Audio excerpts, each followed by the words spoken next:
Hello guys, it's me Urahara, and in this video I want to talk about something interesting about Rukia and her past. Who really is Rukia? Was Hisana honest about Rukia being her sister? Does Rukia have a power other than Shinigami powers that made Kisuke Urahara deliberately choose her to place the Hogyuko? All these questions we will try to discuss. I have already talked in short about Rukia in this video about Urahara Kisuke and the fact that the latter has something to do with Rukia regarding the Hogyuko case. In addition, Kobo's answer in Club Outside that made many start talking about what Rukia might be. I have read many theories, perhaps the most prominent one that Rukia has powers related to hell or powers of demon. But there is another theory that I liked and I wanted to share it with you. It is a Japanese theory that I will rely on part of it in this video. So let's start with the question of Rukia's additional power that we don't know. In one of the questions that were asked to Kobo in his private forum,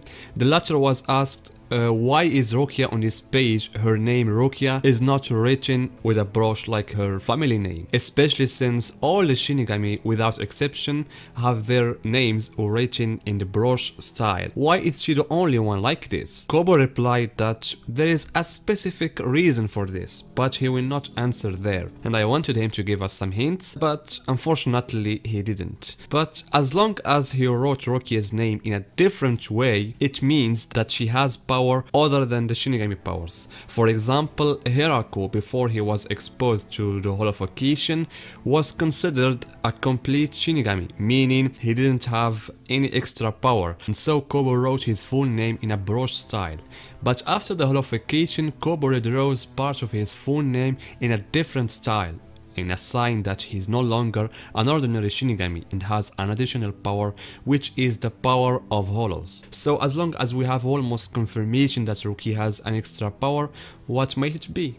Let's review first Rukia's past, because I think the story of that past a little bit strange. I don't mean her past with Renji, rather what Byakuya said at the end of the Soul Society arc. Byakuya said that after Hisana and Rukia died, they both passed from the real world to the Soul Society. And Rukia was in the form of a baby, and then Hisana couldn't take care of Rukia, so she decided to give up on her. And you know the rest of the story. Personally, I found a little bit strange the case of Hisana's death with Rukia in the real world. Of course, I'm not saying that Byakuya is a liar, but I think Hisana is the one who hid her truth from Byakuya for some reason.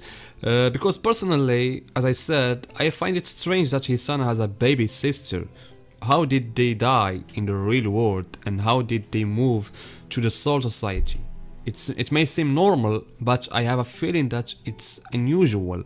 So when I saw this Japanese theory, I found it goes with some of my ideas. The theory says Rukia is not Hisana's sister, and Hisana from the beginning was alone, meaning when she was in the real world, she didn't have a sister, and also she had a part of Ryo inside her, like the Fourbrings, and perhaps an important part that we don't know. And in a specific accident, she died. It could be an attack from Holos or something else. What we know is that she died and moved to the Soul Society. So when she died, she moved to the Soul Society, and right there she divided herself into two parts. Part embodied as Hisana and another like Rukia. And actually this phenomenon occurred in Bleach many times, and I can set for you some examples like Stark in Lineage, and we have Zaido Apuro in his brother. Zaido Apuro, when he was Espada Zero, also divided himself into two parts. And by the way, this information was mentioned in the novel of Spirits Are Forever With You. Even Zaraki Zanpakuto divided herself into two parts, Shikai as an adult woman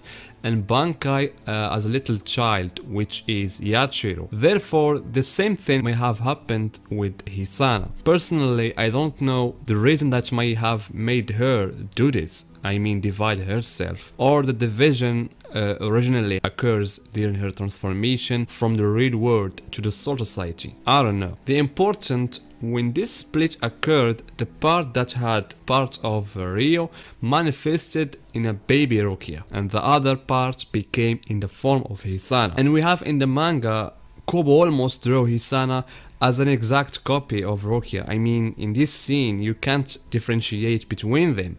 The important thing is that the part that did not have any power was Hisana. Therefore, she was affected by the splitting process that deprived her of the strength of Ryu's power, which was keeping her in a good health. And this may explain the reason why she had that illness and died after that. And also we have two scenes of this case. The case of Okitake and Mimihagi. Okitake had part of Ryu that was keeping him alive, but as soon as he abandoned on Mimihagi, he died. And the same would happen with Rangiku. Rangiku was also a soul containing the king's nail, and Aizen said in the novel that when that nail was taken from her, she was supposed to die, but because her soul was apparently strong, she did not die. So it seems that Hisana suffered from the effects of that operation and died. And Rukia grew up containing some parts of Ryu. And probably Urahara Kisuke was the first person who learned that Rukia was not an ordinary person. So he decided to take her as a subject for his Hogyuko experiences.